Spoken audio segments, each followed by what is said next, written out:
Here we are again, running it back. Mike Palmer and Tarlin Ray. Today, we're going to talk about Mike Tyson's second act, third act, return engagement. He's been back in the news. That's been interesting. And that's made us think about some other return engagements, some other comebacks in the history of boxing and such. We'll get back into that in a bit. But before we go any further, Tarlin, how are you doing?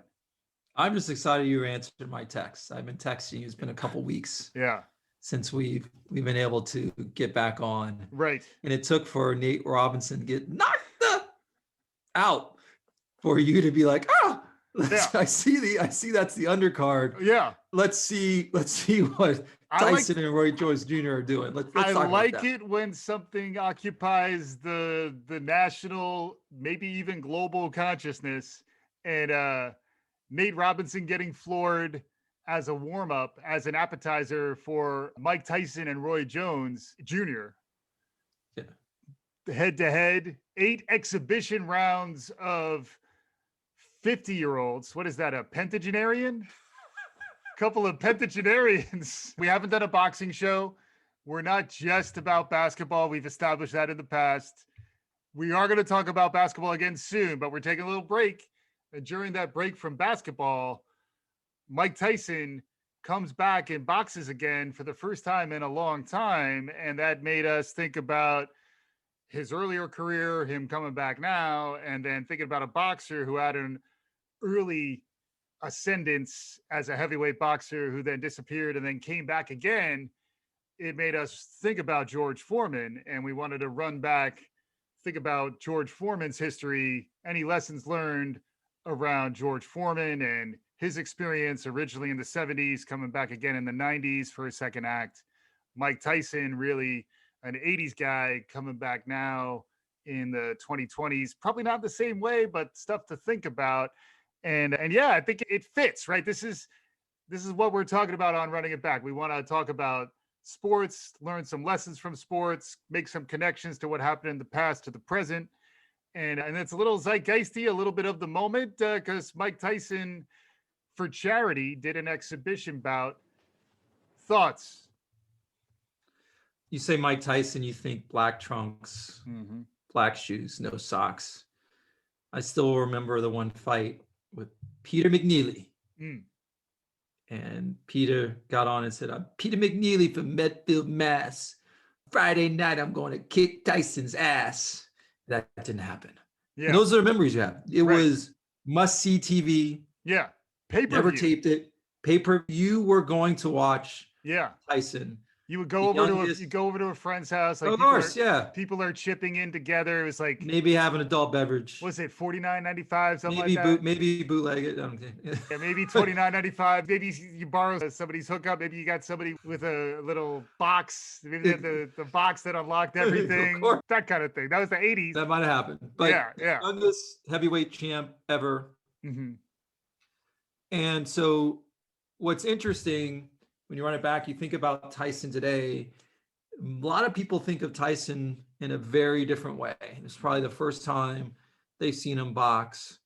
When they did the weigh-in, these are still guys that are better in shape than us. You're like, whoa, what happened to those guys? Especially Roy Jones. Yeah, Roy had a little mix of dad bod and professional boxing. It was just interesting seeing Mike in that form, face tattoo and all. Yeah.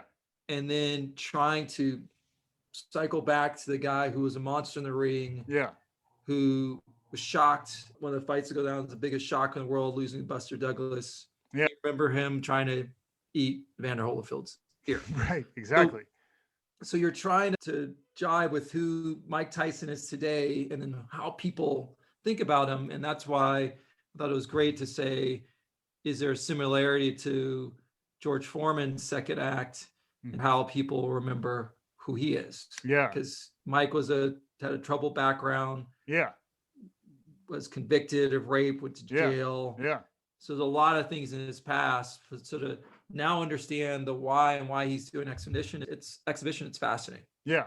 And I think there is another connection between Tyson and Foreman in that they were ferocious. They would inspire fear in their competition in a way that Ali is the counterpoint to Foreman. Tyson, unfortunately, didn't really have someone who could hang with him in terms of his legendary status. You need at least one foil to be truly great. And then Ali was great enough to create foils out of people who maybe didn't deserve it. And then also had people like Joe Frazier and George Foreman, who he could contrast his greatness. We could talk at length about Ali. If you haven't gone deep into the Rumble in the Jungle and the history of the fight between George Foreman, who was 40-0, 37 knockouts.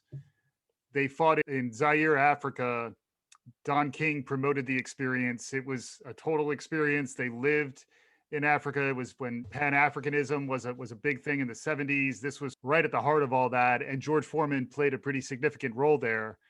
Purely as a boxer, he was almost as young and almost as intimidating as Tyson. So that's another parallel, I think, where they're, because I think Foreman was 27 for the Rumble in the Jungle. Tyson was still Tyson, maybe when he's 22, 23 still. He was dominant. And then he just flamed out. And after Buster Douglas, it just went sideways. And then for George Foreman, after the Rumble in the Jungle, he basically disappeared from boxing relatively soon after, until he came back 20 years later. The other difference there is that Foreman came back and beat Michael Moore not Michael Moore, the guy, Roger and Me, not the documentarian, because there's a R-E-R. Moore. It's like better. Yeah, Michael Moore.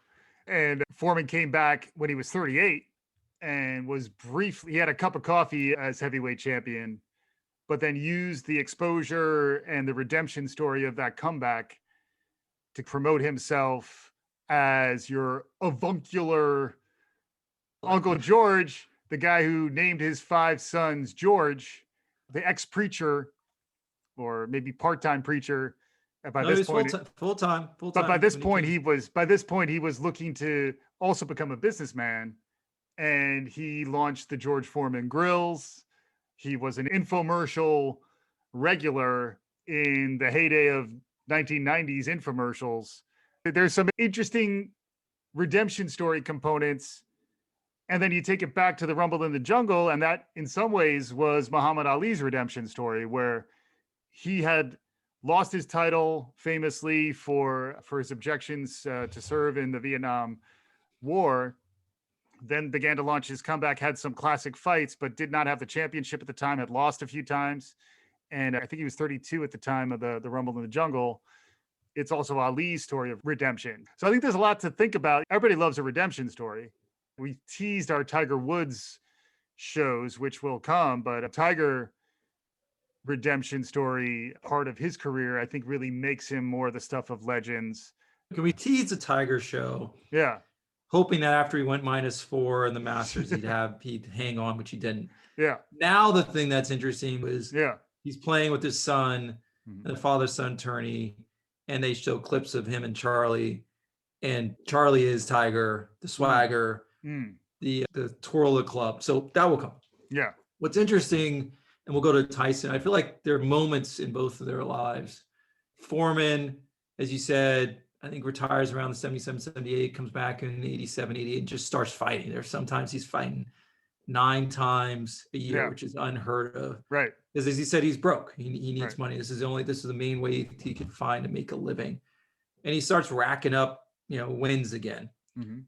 One of the things that most people will say back in the days in his first part of his career was he was aloof. He was pretty standoffish. He would not talk to the press. So if Ali was the golden boy, everyone loved him, Foreman was the opposite. And so not only redemption, but he transformed who he was. And most people, and dig a little deep, you find the backstory on the Foreman Grill. He was not supposed to be the original spokesperson for the Foreman Grill. Do you know who that was? No. Do you know who they offered to? One of the biggest stars in the early 90s that might have been in a sport that wasn't real, still everyone watched. Hulk Hogan.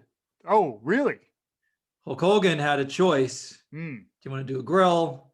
Do you want to do a meatball maker? Hogan went with the meatball maker. same agent, and he said, "Why don't you give the grill to your other client?" Mm. And Foreman was known to eat a couple burgers Yeah. before for rounds. He liked to make them lean, Mm. and he gave some ideas, some product ideas, and it was off and running. Mm-hmm. So it probably helped. When you think about his transition being a minister, he's going to be in front of people. He can't be aloof. He's looking to make money.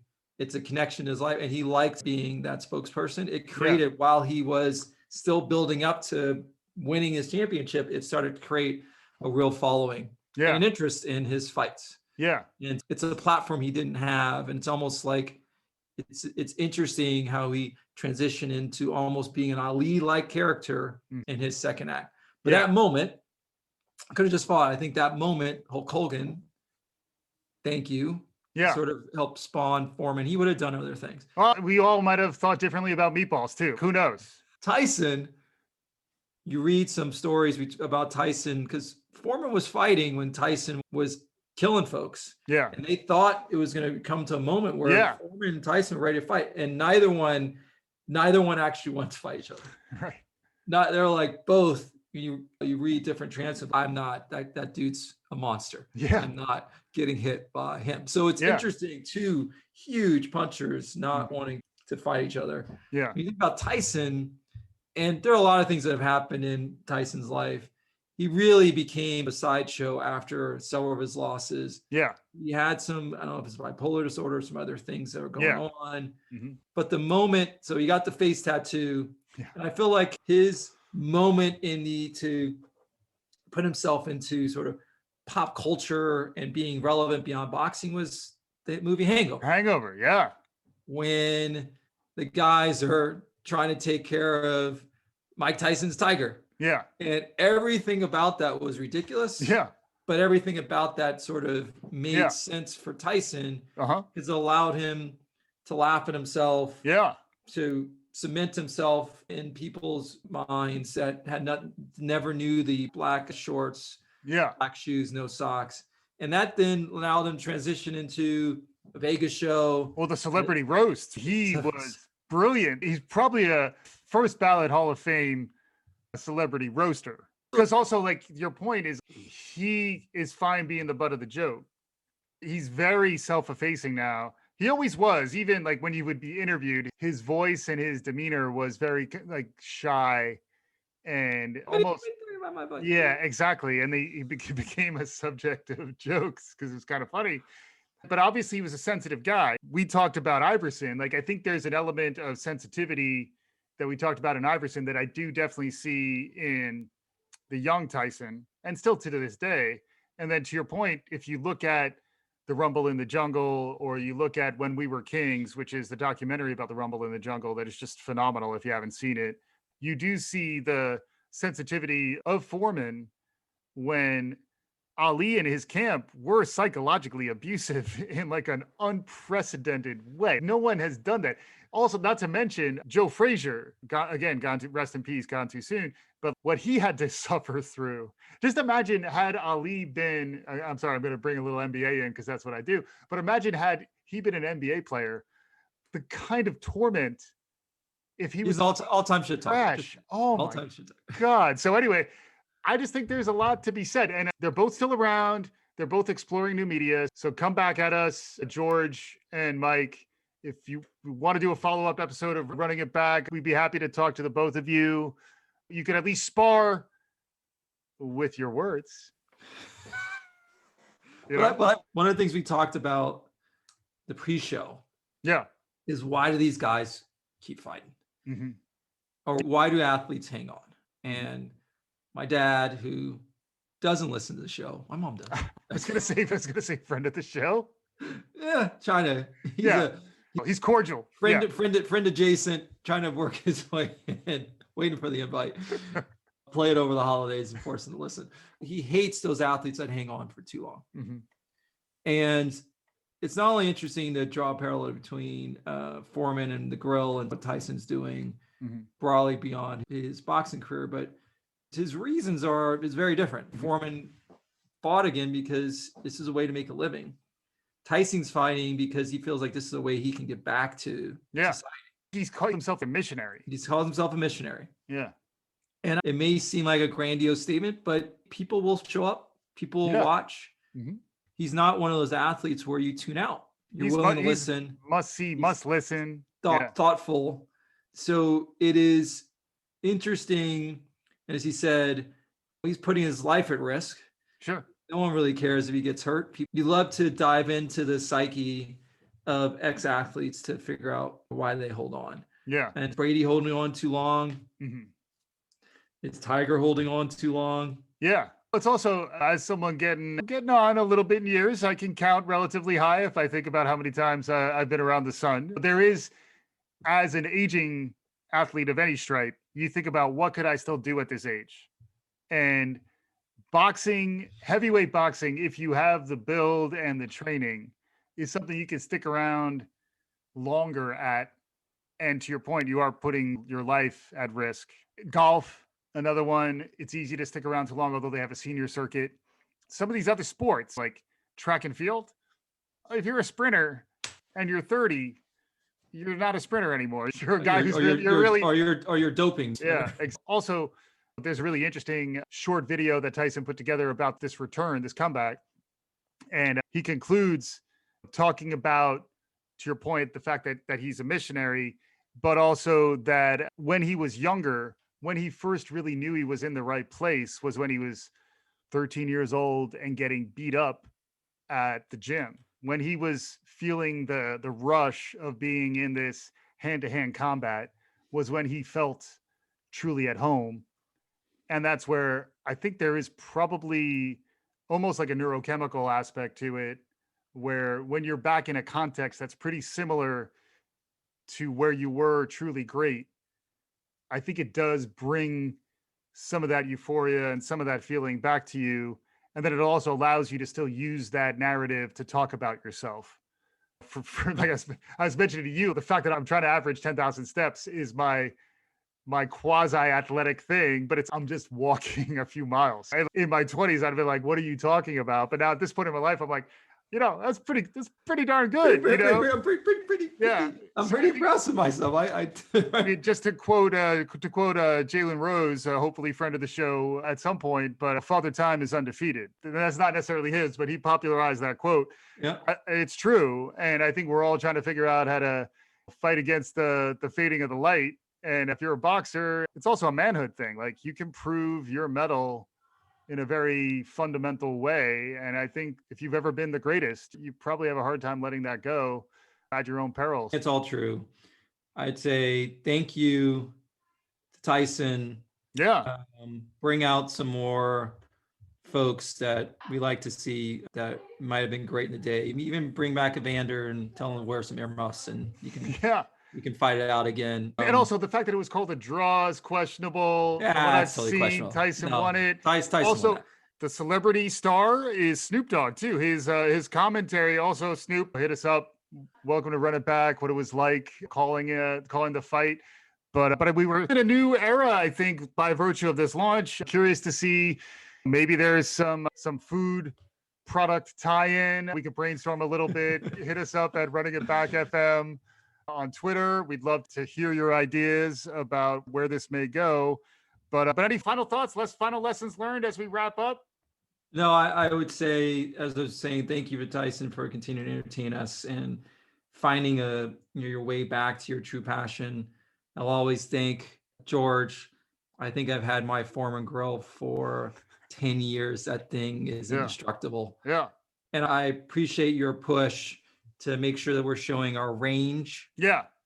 We're five tool podcasters. We've established this. As we think about lessons learned. But when you think about someone's career or story arc, especially athletes, there isn't always just one chapter. Mm-hmm. And I think for Foreman and Tyson, it's been pretty clear.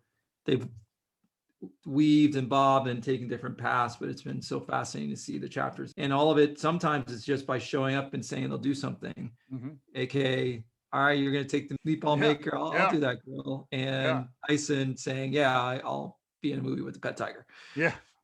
Yeah, so don't give up, bob, weave. You can even rope-a-dope your way to success. Oh, wow. Yeah, yeah, yeah. To finish. You've Yeah, been holding on to so that. You wrote down whoop a dope. rope-a-dope, yeah. How do I put it in? Taking copious notes throughout. But yeah, thanks everyone for listening. We're going to continue to try to squeeze more of these in as the year wraps up. But let us know what you're thinking. Tell your friends. Tell us if you're listening. Let us know what you're thinking. We'll be back again soon. This is Running It Back.